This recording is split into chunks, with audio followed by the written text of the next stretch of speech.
Olá amigos e amigas, bem-vindos ao nosso canal. Muito obrigado a você que é inscrito, também agradeço a você que sempre visualiza aí os nossos vídeos.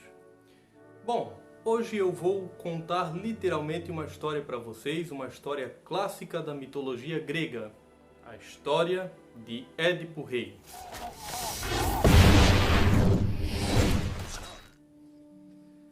Bom, gente, a história de Édipo Rei é um grande clássico, foi escrita por Sófocles no século V a.C., inclusive com ela Sófocles ganhou um grande prêmio no teatro grego. Ela é uma das maiores tragédias já escritas da história da humanidade. Então, confere aí. Tudo começou com o pai de Édipo, Laio, quando ele era bem jovem. Ele foi se aventurar na região da Hélade, lá na casa do rei Pélope.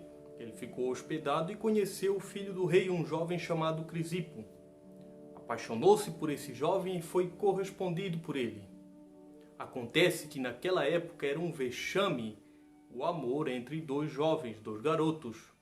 Para não contrariar o pai, Crisipo comete o suicídio. Dessa forma, uma maldição terrível é lançada sobre Laio. Laio então decide voltar para sua terra natal, para a cidade de Tebas, e dar continuidade à sua vida. Lá em Tebas ele conhece a bela Jocasta, com quem viria se casar, e como ele é o príncipe, logo ele torna-se o rei da cidade de Tebas. Decide consultar o oráculo de Delfos para saber se aquela maldição que havia sido lançada ainda permanece sobre ele. Lá no oráculo ele tem uma terrível revelação. Ora, se um dia ele tivesse um filho, o filho iria matá-lo e se casar com a sua própria esposa.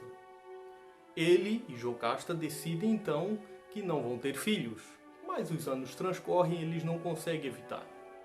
Então logo Laio e Jocasta têm um filho, Jocasta está grávida, eles armam um plano. Vamos abandonar o menino para morrer tão logo que ele nasça. Bom, quando o menino nasceu, entregaram ao pastor e deram ordens para que abandonassem no Monte Cíteron, para que morresse, para que fosse devorado pelas feras do campo e assim a maldição não se cumprisse. Acontece que um pastor da cidade de Corinto, ao ver aquela criança com os pés amarrados e inchados, fica com pena e leva para a cidade de Corinto. Lá ele entrega para Políbio, o rei da cidade de Corinto, que o cria como um verdadeiro príncipe, como herdeiro do trono da cidade de Corinto. Os anos transcorrem normais, em Tebas e em Corinto. Em Tebas ninguém acredita que o menino está vivo. Um dia em uma festa, um bêbado disse para Édipo: você não é filho do rei Políbio. Você é um filho bastardo, como se dizia naquela época. Políbio desmente naturalmente, diz que ele é filho legítimo. Mas Édipo fica preocupado e resolve ir até o oráculo de Delfos, consultar o oráculo para ver se é verdade que ele é filho de Políbio ou não. Quando ele vai ao oráculo, o oráculo não responde aquilo que ele quer saber. Apenas diz: você vai matar o seu pai e vai se casar com a sua mãe. Édipo ama demais o rei Políbio. Não quer que isso aconteça. Então, em vez de voltar para Corinto, ele toma a direção contrária. Ele vai em direção à cidade de Tebas. Enquanto isso, lá na cidade de Tebas, uma esfinge está na porta da cidade, um monstro, metade mulher, metade leão, que lança charadas a todos que entram. Como ninguém consegue decifrar as charadas, logo ele devora. O monstro devora os passantes. O rei Laio vai até o oráculo de Delfos para saber o porquê aquele monstro está na cidade. Bom, antes de chegar ao oráculo, ele se encontra em uma encruzilhada chamada Megas, com o seu filho Édipo. A estrada é estreita, há uma discussão entre os dois para quem vai passar primeiro. No auge da discussão, Édipo se irrita com Laio e acaba matando ele e boa parte da sua comitiva que acompanhava. Apenas um cocheiro fugiu, voltou para a cidade de Tebas para contar a história. Enquanto isso, lá na cidade de Tebas, o reino ficou vago. O trono está vago. Creonte governa provisoriamente a cidade de Tebas.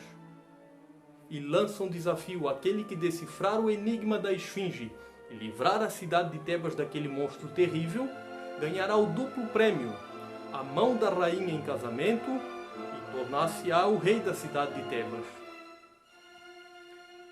Édipo segue a sua viagem sem saber que a primeira parte do destino já havia sido cumprida. Ao chegar na porta da cidade, a esfinge lança sua habitual charada. Dessa vez ele pergunta a Édipo o que é, que de manhã anda sobre 4 pés, meio-dia com 2, ao entardecer ou à noite com 3. Édipo responde ao ser humano: quando é criança, engatinha, quando é adulto, anda de forma ereta, e quando é idoso, anda ou caminha com auxílio de uma bengala. O monstro está vencido, lança-se do despenhadeiro e a cidade está livre. Édipo torna-se o rei, casa-se com a rainha Jocasta sem saber que é sua mãe. A cidade está agora governada por aquele homem forasteiro, mas que é honesto. A cidade prospera, as pessoas gostam de Édipo, é um grande rei. Até o dia em que uma peste se abate sobre a cidade de Tebas. Édipo dá ordem a Creonte: vá ao oráculo e pergunte por que essa peste se abateu.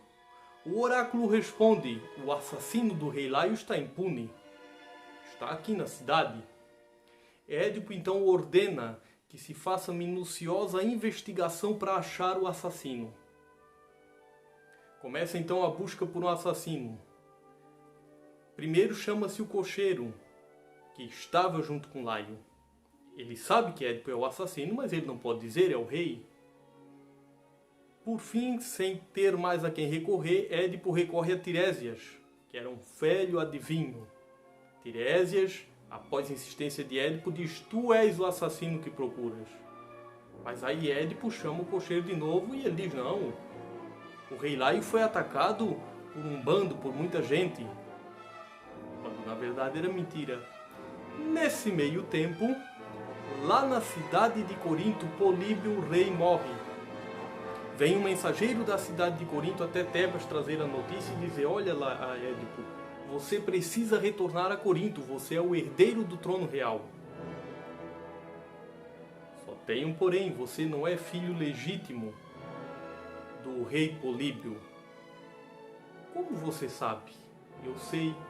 Eu mesmo peguei você quando era criança, que estava abandonado para morrer no Monte Cíteron, e entreguei ao rei Políbio, que o criou como filho.